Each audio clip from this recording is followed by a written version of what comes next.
This is an audio production of Hunter of the Setting Sun by N.N. Shepherd. Music by Josiah Fursanetti. Cover art by Levi Bushnell. Editing by Josiah Fursanetti and Levi Bushnell. Read by the author. Hunter of the Setting Sun. Episode 4. Waiting, so close to the finish, seemed like a most cruel form of torture, and yet they waited. The inn was large and regal-looking, and Catriona was able to get them free board for their horses, as she knew the owner and promised the man just one night, even though he insisted the animals could stay as long as needed. Though Emmond would never admit it, having Catriona along had gotten them on an easier path at least twice so far, and her knowledge of the temple and the ascension sounded promising enough. Still, it was this very religious act that had them waiting. "I would not wait for word," Emmond said. "I would find him in the temple myself." Catriona shook her head. They were sitting in the dining room of the inn, at a table in one corner away from the serving bar, eating a fine breakfast meal that the proprietor had ordered for them, again free of charge. "We must wait for word of his whereabouts." "Your contact," Emmond said, with an unveiled mockery. "How much of a mess can this temple be? Surely we could find him." "The temple is built as a square," she started, taking grapes from her plate and setting them down on the table to form a square. "This square is divided into 4 of the 5 ordinances of the church, and within the quarter of the servants is an area separated from the rest and locked from the others as well. This area is very private and reserved for penance and prayer, or ascension if the time of year aligns." She looked at him, rolling a grape along the table, moving it in between the others she had placed down. "There are stories, Emmond, of things hidden in these private areas, things not only of prayers and penance, but things not of this world." Emmond started to ask for elaboration when a small man entered the inn and glanced about before walking toward their table. He wore gray clothing of no note, a small cap that hung low over his face, and a short cape over his left shoulder. He bowed low as he neared, as though Catriona were a queen instead of a farmer, and slid into the open seat at the table. When he spoke, his voice was quiet, but pitched high, very much reminding Emmond of a squeaking field mouse. "Mistress Alguaine, comforted I am to have you in Harbin Point once more. I trust I may be of some compensational service." "Are you asking for money?" Emmond said quickly before Catriona could speak. He was tired of just following along. The man's face deepened in a long, thin smile, the color rising in his cheeks as it did so. "Is your servant well, mistress?" the little man asked in a whisper. "It is not with servants that I conduct business," he added. "I am no servant," Emmond growled. Catriona laid a hand on Emmond's wrist and gave him a hard, meaningful look. "Please, Arcus, you will be rewarded for your help." "Thank you most kindly," the little man bowed. "What can I do?" "The Temple of Clay," she started, but as soon as she spoke, the smile vanished from the man's face and he slid back in his chair. "No, I will have nothing to do with the—" "You will listen," she commanded, and the man froze. Catriona Alguaine leaned close to the man, her food forgotten, the grapes on the table laying out crude pinpoints of the structure of the temple, bumped aside as she leaned in. "No one is above reproach," she whispered, her words daggers in the empty corner of the inn. "No one is safe from wrath. No one harms the reputation of my family, of June Olek, and remains free. We are searching for such a defamer. Arcus, you know the temple. You know where I must go. Do not let the kind hand of my father fade from you this day. Do not." The little man was shaking visibly under her stare and her words. "My mistress, you cannot understand the weight of the church. Please, you must not force my hand so." "Did you promise?" His eyes were downcast, and he almost seemed to be crying. Emmond was wondering if he should feel sorry for the man. "Aye," he whispered. "Then you will uphold it," she breathed. "We need entrance to the ascension chambers, both of us." His head sprang up, and a look of horror broke through his face. "It cannot be done. Please, you must listen, madame. It cannot be done. You are a woman. They would see through." The Eye of Atonement.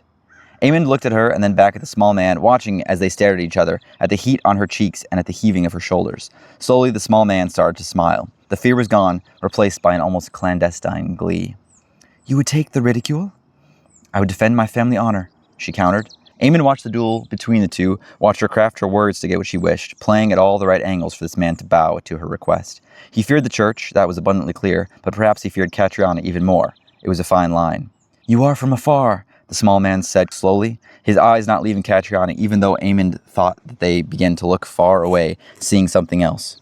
"You hardly speak our tongue," he glanced at Emmond, "and your companion has slept with a woman." Catriona sat back and laughed. It was an actual laugh, Emmond noted, and the sound a pleasant break in the drear days since he first entered Dara. "You are always a wonder, Arcus, if the proper motivation presented itself." And here a small purple bag landed on the table from a place in her black dress, drawing the small man's eyes as though it was the greatest treasure in the land. It sounded of coin, and for all Emmond knew, it was the most money the small man had been near. It seemed to be more money than he himself had been near as well. Coins and bags were beyond Emmond's knowledge. "Do you have a room here?" the man asked, looking very pleased with himself. "Yes," Catriona said. He nodded. "Very well, mistress. I will hurry and arrange. You may hear from me before the evening comes." "Before evening?" Emmond burst in. Catriona's hand found his wrist again and tightened harder on it. "Please, Arcas, do what is necessary." The little man reached for the purple bag, but Catriona slid it back and then slipped her 2 fingers inside the drawn fold. She removed 4 coins, golden dins by the look of them, and placed them gently in the man's quivering palm. "The rest when we find our man," she said. He swallowed hard as the coins disappeared into his coat, and then nodded briskly to her. "It will be done. Rest, mistress, and I will return to you." The small man bowed in his seat, stood from his chair, bowed again, then turned and walked off, his step quick and ordered, far more confident than his stride when he entered the inn. "I am not a servant," Emmond said under his breath, not trying to hide his discomfort. "You trust this man? And you would wait until this evening?" "Arcas is the ears of the city," she said, looking at him for the first time since the small man entered. "He can find his way into any room anywhere, no matter the secrecy of the meeting. He buys and sells secrets, much as I buy and sell grain. We will find our way into the temple and find Relvin, and you will have as much chance as you wish to slit his throat right there and to gain your revenge." Emmond thought of correcting her, of telling her that it was justice, but he didn't.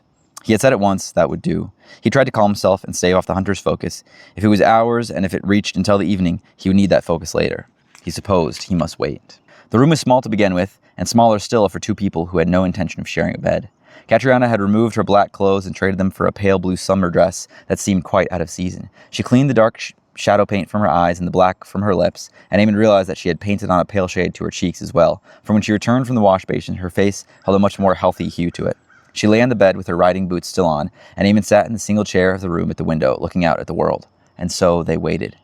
Emmond watched the city of Harbin Point awaken. The room was on the west end of the inn and on the 3rd floor, giving him a full view of the town spread out below. He realized that the black gate they had passed through was the highest point of the city, that the rest of it flowed down toward the lower range and out to the foothills of the flatlands. Clouds had risen up over the plains as the morning passed, and he could see over the rooftops to the land beyond. It was nothing.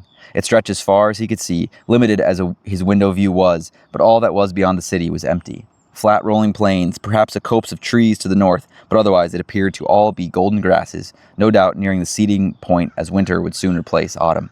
The city itself was easy to look upon.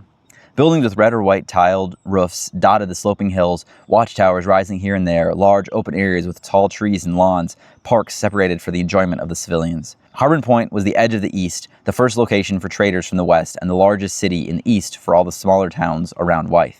Rising in the center of it all, almost out of sight of his window, stood the clock tower. It hadn't changed since he had first been shown it by his father so many years ago. It was the tallest structure in the city by far, the most regal looking, and probably the only one that would stand the longest.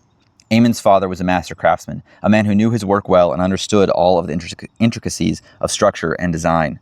A thought entered Emmond's mind, one that had not come there in many years. What would his father do if he sat at this window, waiting for his justice?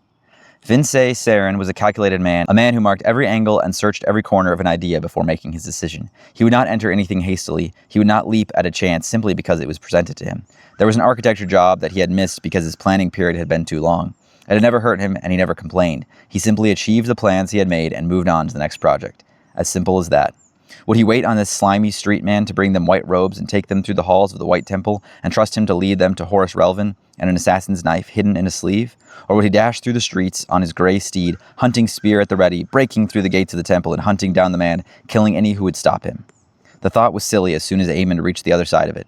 No, his father would wait and wait and wait if need be, and the passion would stew and build, and by the time he was face to face with Relvin, he would know exactly how he would kill him and what movements it would take, and then it would be over as quick or slow as he had rehearsed it 1,000 times over in his head. Emmond Sarren would wait. That was all there was to it. Emmond looked away from the window and found Catriona watching him, laying there on the bed. Only her head lolled to the side, her body remaining in the same place it had been since she first lay down, arms at her sides, her entire form motionless. The expression on her face was placid, calm. It was also worn, like she had been wearing a mask since the road, and that woman back in the jail was peeking through. "I miss Henrik," she said quietly. Emmond nodded. "Terribly," she went on. "I hate him, but I miss him." "I know," Emmond said.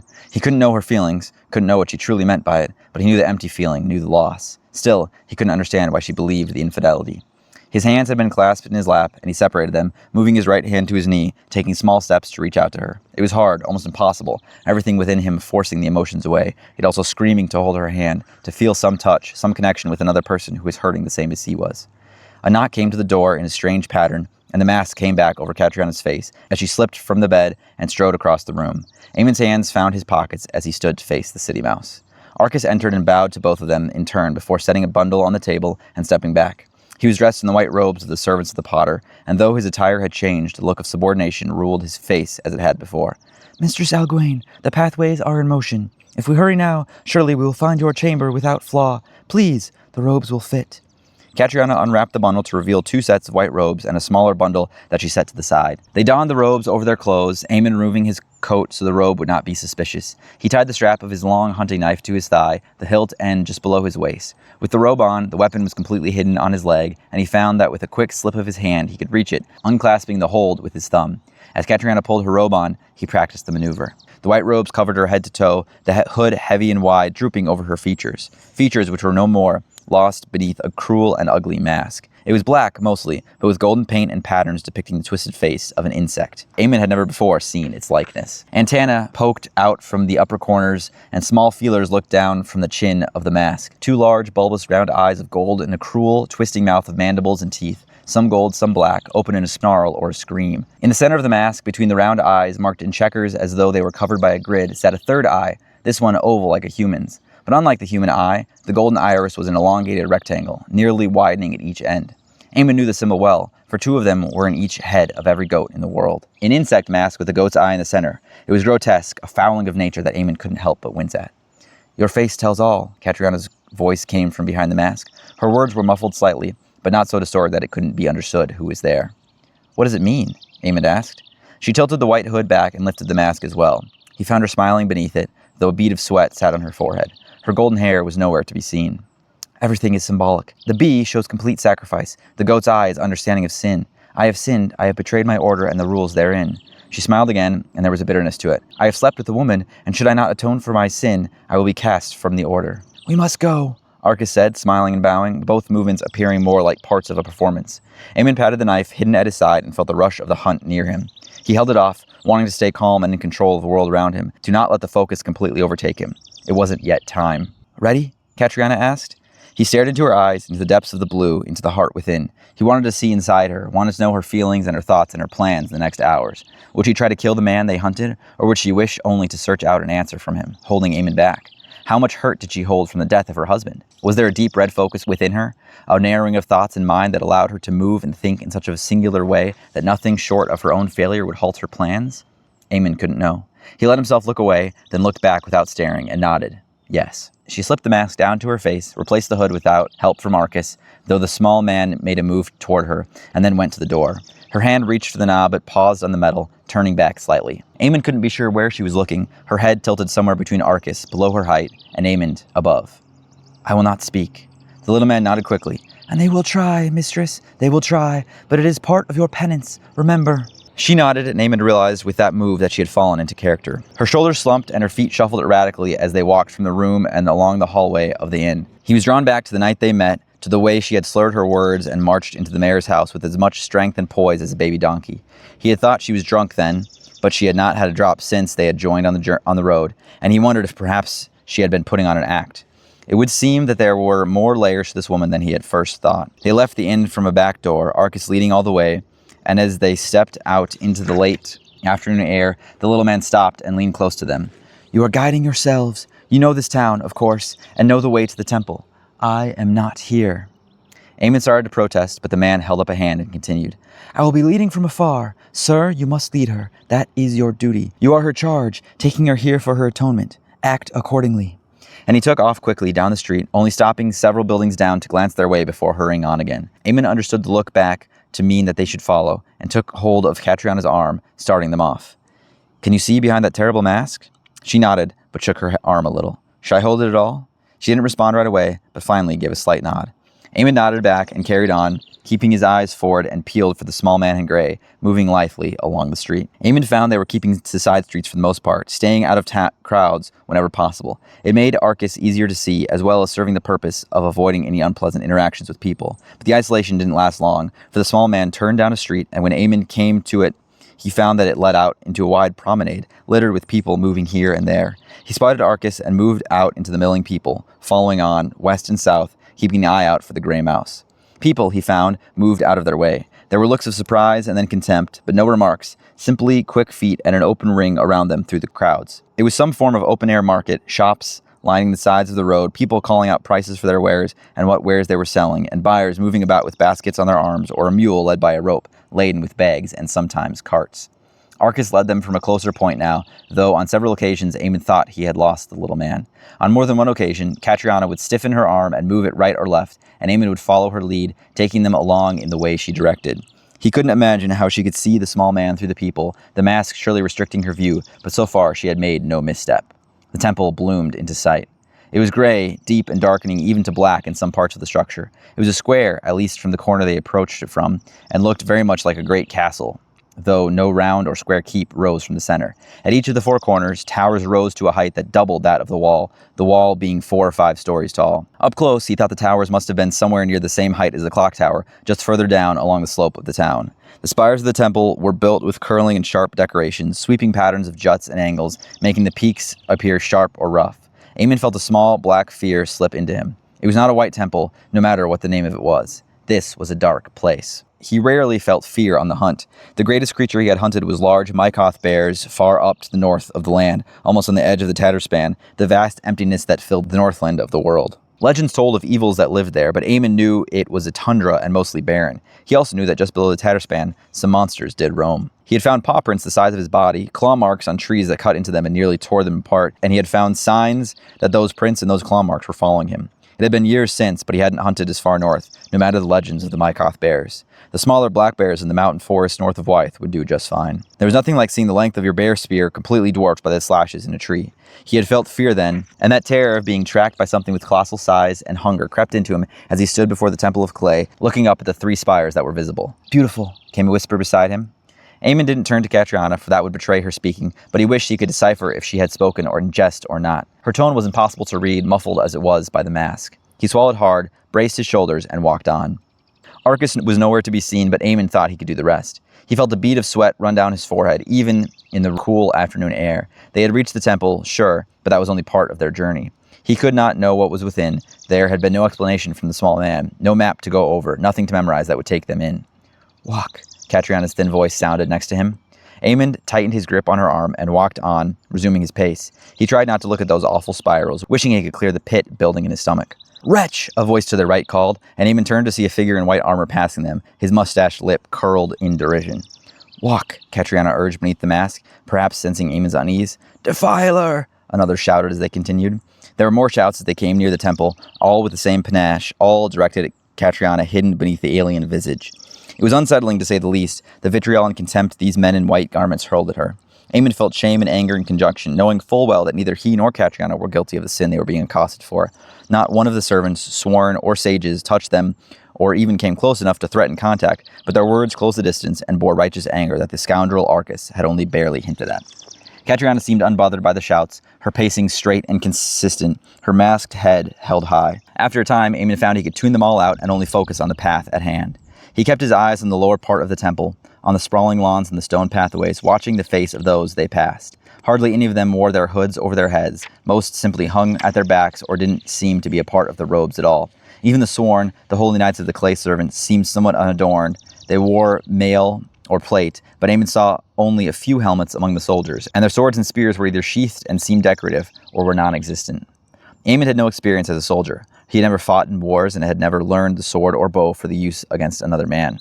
His weapons were for animals, usually ones who wouldn't fight back. Seeing the holy soldiers milling about the grounds, perhaps patrolling, gave him a sense of unease that added to the unnamed fear of the temple itself. Surely they were looking for threats, those who hated the religion in the potter and wished only to serve other clandestine gods, or serve no one but chaos and tear the monument to the dust. Surely they were looking for those who didn't belong, but there seemed an element of show to their movements. Emmond was out of his element. He understood woods, understood mountains and streams and valleys, knew the direction of the wind and the time of day each animal was sleeping or most vulnerable, knew where he could find berry bushes, and always knew where the sun would rise, no matter how much he had hiked and how dense the leaf canopy was, or how dark the night sky. He knew the constellations and could point out the Dara Valley from any peak in the lands to the east or north. But the city? Of this, Emmond understood little, and saw the guards walking about with their heads high and proud, their weapons sharp and within reach, their eyes turning about every which way, seeing, looking, searching. He realized, again, that he was unnerved. And where was Arcas? Emmond stopped again at the edge of the lawn, just missing a cart and rider that clattered by on the street, the man yelling at them incoherently.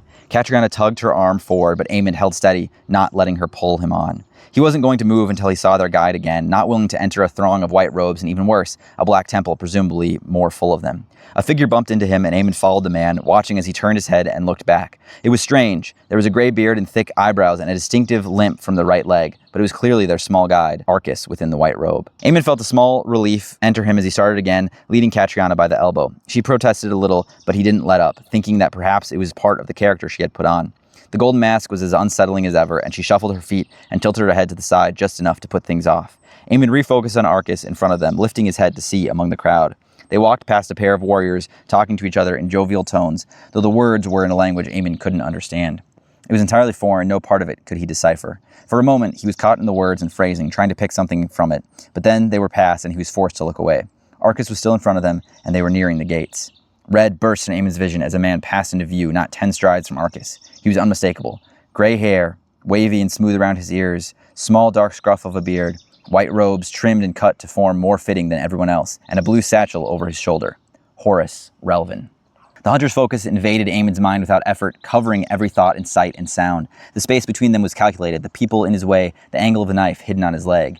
Emmond took a breath, then another, forcing the focus to sift away, trying to remove the heat from his blood, but it would not fade. Here was the man who ruined his family, destroyed the most important love he would know. This man had taken all and walked before him with his head lofted, a pleasant smile of contentment on his face. Emmond would change that. His motions were fast and fluid. The knife was in his right hand and he was sprinting, the robes flapping around him, Catriona forgotten. He gave no cry, no warning, only ran forward and just to the left of Arcus, angling to intercept Relvin. People shouted behind him. Relvin turned. Emmond noticed, even through the red focus, that Relvin realized and understood the threat in a split second, even faster than an animal in the woods. The carefree look vanished as his eyes met with Emmond's for that single breath, and then he was gone. The hood lifted over his head as he ran, ducking and weaving through the crowd toward the temple gate.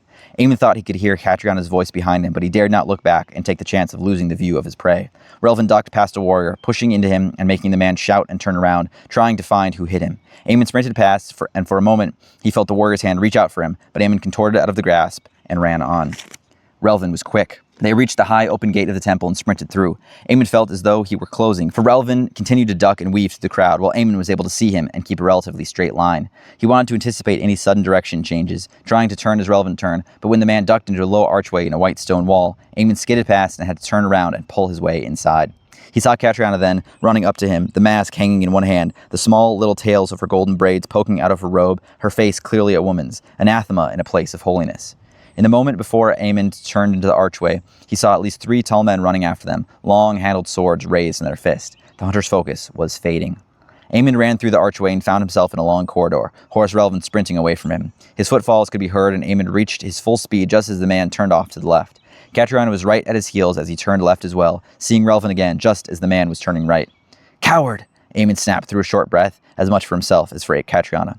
"Go!" she yelled, more urgency than command in her voice. As the hunter focus slipped away and the world moved into normal forms once more, Emmond felt the filter of vindication wash over him. If Relvin was truly innocent, if there was adultery and the punishment was as just as it was swift, surely he wouldn't run. Surely he would call soldiers to Emmond and have him arrested and tried for attempted murder. But instead, he ran, and Emmond followed. The pathways in the temple were empty and maze-like. Relvin led them away and away, around corners and down long hallways, into a small chamber that held flights of stairs going up and down, and sometimes they would lose him and only guess his direction based on the sound of racing feet. Sometimes they were close, and sometimes Emmond was certain he had slipped away. Emmond felt a second wind break through and knew he could last. They reached the bottom of a spiral staircase that opened into a long hallway, and Emmond took the open chance to draw his knife. He held his breath as he sprinted after Relvin, then threw, aiming with all of the hatred and anger and pain he carried.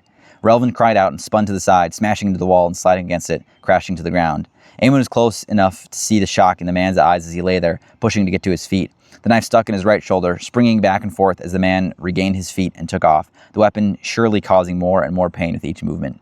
There was a flash of silver in the hallway and then a small blurring of purple, and as Emmond just caught up with Relvin, preparing to slow down and grab him, the servant dropped through the floor. Emmond skidded to a halt at the rim of a round hole, shimmering on the edges with purple light. No, not light, for there was no shine or glow to it, perhaps more of a purple smoke, a strange shifting material that seemed to react to touch as if it were fog. In the hole, Emmond found he was looking down into a strange dark place, a place with gray and blue colors, all muted and distorted, and he saw Horace Relvin laying there, far below him. Catriona stopped next to him as well and peered downward, her shoulders heaving with exertion. "What?" she managed, her words halted by her breathing. Shouts echoed down the hall from them, and Emmond leapt into the hole. It was a long fall, far greater than it looked from above, but the distance wasn't the strangest part of the fall. As he moved through the hole, it felt as though he was passing through something more liquid than just empty space. A thin liquid, almost like a fine mist, sprayed constantly in the opening of the hole. It was slow, too, strangely slow, as though he were being pushed and compressed and made smaller, and there was a moment of panic that he had made a terrible mistake. It was an illusion by the servant, a thing hidden and showing a hole, but instead he had quite literally fallen into a trap. Then the liquid and combined slow feelings slipped away, and he was falling through the air, looking down below at the strange destination. It appeared to be a tunnel, somewhere far below the temple, dark and with a great blue platform rising up to meet him. It was not a pleasant meeting, and Emmond felt his right leg twist and snap beneath him, sending a terrible shock through his body as his weight turned to the side and thudded to the platform. It felt like metal, some great steel, and there was no softness to break his fall. Laying on his back as he was able to look up and see the hole in the ceiling of the tunnel far, far away. The circle had a metallic silver shine to it, but he could see Catriona peering down at him from above. "Don't follow!" he shouted at her, hearing his own voice broken and in pain. Her boots appeared through the edge of the circle, and as she moved through, he realized the hole was shrinking. A terrible screaming cry sounded from far ahead of where Emmond lay, and he looked down the long platform to see the small figure of Horse Relvin running away down the tunnel. The scream came again, and Emmond shuddered at the sound. It was not human, and surely not from any animal he had heard before. Stories of ancient dragons bombarded his thoughts, and he wondered what the chances were that the clay servants were keeping a dragon chained up somewhere in the deep bowels of their temple. Emmond looked back to see Catriona falling down toward him, and he slid himself forward out of the way, giving her space to land. Then, the platform lurched ahead, knocking him flat. If it was metal, it was smooth and allowed for no handholds, and as the platform started to move faster and faster, Emmond tried to flatten himself out and spread his arms wide, pressing his fingers to the surface in the hope that he would give him some purchase. He felt a hand grip his left leg and looked back to see Catriona lying there as flat out as he, with eyes that surely matched his own. He slid his legs to the side, and she crawled up beside him. "What is this?" she shouted, her voice rising above the terrible noise coming from ahead and all around them. Emmond could only shake his head. Though he tried, he couldn't see Relvin ahead of them at all, and wondered if the man was flat like they were, or if he had moved off the platform at some place before it started moving. Emmond had seen him far ahead, raising the question of how long the tunnel even reached. As if in answer, bright light began to bloom ahead of them, growing and growing faster and faster, until suddenly the air changed around them, and wind whipped at their hair and white robes, and a terrifying vision lay all around. Emmond began to think they were no longer in Harbin Point. The sky was clear above them, though clouds dotted it here and there, and all around to the right and left there was open nothingness. He looked back and could see a strange grouping of buildings, taller than any clock tower he had seen, rising like mountain spires in the fading distance. They were moving along at a rapid pace, and when Emmond dared to push himself up into a sitting position, he found that the blue platform reached far ahead and almost as far back behind them. Ahead held all of the fascination. It was a mountain of lights. Gray and black, and in some places green, the mountain had lines and shapes and carvings in the face of it, all twinkling and sparkling with lights. Most of the lights held in the same place, though some moved steadily about where others flickered on and off, as though great lanterns going behind trees. The mountain was wide and stretched out, and he could see the edges of it, as though it had no foothills. How could there be so many lights so visible in the day? "What mountain is this?" Catriona shouted in his ear. He turned and saw such a look of awe and wonder on her face that he couldn't help but smile. The look quickly turned to a scowl, and she raised her arm, pointing ahead of them. Emmond looked again and could now see the front of their platform turning in a bit of an arc. It was strange. It didn't look like a platform from the front end, but instead like a low building, though a very long blue one. Near this front end, he could see a dark figure standing up as though he were unaffected by the wind. It was Relvin, there could be no doubt. Who else would purposely ride atop this racing beast of his own desire? Catriona pushed herself to her feet and walked forward, leaning against the wind, bracing herself against the invisible force. Emmond did the same, putting all of his weight on his left leg, trying not to feel the pain in his right ankle. It was broken at worst, strained at best, but he had no idea where he would find help in such a strange place. Was this hidden somewhere in the flatlands, out to the west? Almost no travelers came from there. People held the opinion that it was as empty a wasteland as the Tatterspan, the vanquished northern expanse that hooded the world. Was it all a ruse to hide this wonderful mountain of lights and this terrifying but miraculous thing that carried them at such speeds toward it? It seemed that they were flying. Of course, he could see it was not flying. There was a long black line running ahead of the beast into the darkness of the mountain, and as they moved along the bend, he could see the same line running back to the tall group of towers they had come from. It was a blue worm moving along a great black rope, a worm made of steel. Catriona was far ahead, and Emmond limped along on his own, looking up every once in a while to see her gaining ground on the mostly stationary man at the forefront of the blue worm.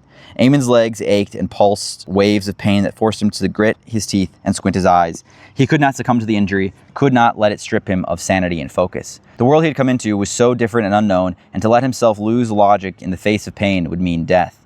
They neared the mountain, and Emmond found a new level of surprise and wonder, for it was no mountain, but a city. Buildings they were, rising impossibly high, towers and bridges all standing upright and proud, unwavering among their neighbors. Lights were windows within buildings, great squares of light with moving people on them the size of oak trees, small wagons moving slowly through the air without a road to ride upon or a horse to pull them, other worms on ropes moving about, though those were far smaller and slower and all different colors. They were in the city then, and he could see people standing on balconies or in their windows, people wearing clothing and talking to each other as though they were not living in the most incredible thing imaginable. It was too much for Emmond, and for a moment he forgot his purpose, his goal, the vendetta against the servant of the potter. The blue worm began slowing down, the shrieks that were certainly not animalistic started up again, and then finally the entire thing came to a shuddering halt. The noise of the city flared up around him. There were all manner of sounds, yells that were human and yells that were not, whistles and horns and shrieks and screams, all coming from everywhere around where he stood atop the blue platform, turning in a slow circle, watching the world he had come into. Catriona and Relvin were gone, and Emmond was in too much pain to keep moving. He just stood there, watching. The noise and the visuals weren't the only things that took his attention and his mind. The air was different out here, thicker and with a terrible smell to it that he couldn't quite place. It was like burned rubbish mixed with a chicken coop full of rotting eggs and droppings. He found it hard to breathe, even if he could ignore the horrible smell. To the right and left of where he stood, two lower platforms reached out, long and wide with people standing, waiting. Some of them looked up at him and pointed, and a few shouted, but most of them seemed content to ignore him. The words that he could make out were not in any language he understood, and blended into the rest of the tumultuous noise of the new city. Red lights burst out from somewhere, and Emmond turned to see a small cart moving along the top of the worm toward him, the lights flashing from lanterns mounted on the side. It was fascinating, seeing the spinning lights and how they were able to turn without going out. The cart looked like a large box, shaped with angles and made from a nearly reflective white substance. It was strange, for it had no horse to pull it, and Emmond could see no wheels on which it might roll. Part of it even seemed made of glass, though dark and curved unlike any glass window he had ever seen. A loud voice called out to him from the cart as it stopped several strides from him, but it was in another language and he couldn't understand it. The words were repeated, louder this time, and Emmond shook his head, putting his hands up to show that he was without weapon. Some instinct told him he should look as least threatening as possible. The window portion of the cart opened as though it were the lid of a chest, and a man in a curious helmet climbed out from within, holding an odd-shaped tool in his hand. He stepped up to Emmond and held a small gray pebble in his free hand. Emmond shook his head. "I don't know where this is or where I am, but I assure you I intend no harm. I only wish to find the man I have followed here." The man in the white helmet shook his head and then reached out quickly and pressed the pebble into the space behind Emmond's ear. Emmond started to protest, but a sudden feeling of nausea washed over him mixed with a terrible headache. He had never been one much for excess drinking, but there had been several wedding parties where he regretted his liquid mistakes the following morning. As he doubled over and vomited on the blue worm, Emmond felt a pain roar into his head such as he hadn't felt since Tur and Evla had married 2 springs ago. Tur was a childhood friend, and Emmond felt he could be allowed to celebrate a little more than was usually comfortable. He forced himself to stand again, but couldn't keep from squinting his eyes at the headache. "How long off Fenny are ya, scum?" Emmond nearly couldn't believe his ears. Somehow, he could hear the knight standing before him. The knight was wearing very strange and weak-looking armor and holding the strangest sword he had ever seen. "Fenny?" Emmond asked, hearing his own voice like a boom in his head. The pain was splitting. "All right, have it your way, pal," the man said, and quickly gripped Emmond's shoulder and turned him around, deftly locking his hands behind his back in a set of whirring metal clamps. He then tugged Emmond along, back toward his white carriage. Emmond struggled just to give his ankle a break, and when the man noticed, he slowed slightly. "Broken," Emmond explained. The man nodded in his helmet. "Sure it is." His black boot kicked out and met Emmond's ankle with a sickening thud. Emmond held his voice but couldn't keep from toppling over, falling against the side of the white carriage that seemed to be floating above the blue worm. "See? Now you're not lying to an officer," the knight said, and hauled Emmond along the side of the carriage to another dark glass pane at the back. The wall sprang open and the man helped push Emmond inside. He pushed Emmond's head against the wall and the roof of the compartment, knocking his teeth so hard that blood started to pool in his mouth. He was curled up and uncomfortable, with his hands bound behind his back, and the knight leaned into this small hatch. A white glass panel slid back from the man's helmet, and Emmond could see his face. It wasn't unlike a human face, and Emmond wasn't sure why he thought it might be, but it was decidedly foreign. That much was obvious. Little black figures circled the man's right eye, and Emmond aimed for it as he spat blood at the man. The knight said nothing but reached into the compartment and knocked Emmond hard with one end of his tool, and the headache burst into completion, taking away all vision, all sound, and thankfully, all smell. This has been an audio production of Hunter of the Setting Sun by N.N. Shepherd. Music by Josiah Fursanetti. Cover art by Levi Bushnell. Editing by Josiah Fursanetti and Levi Bushnell. Read by the author. Tune in next time for another episode of Hunter of the Setting Sun.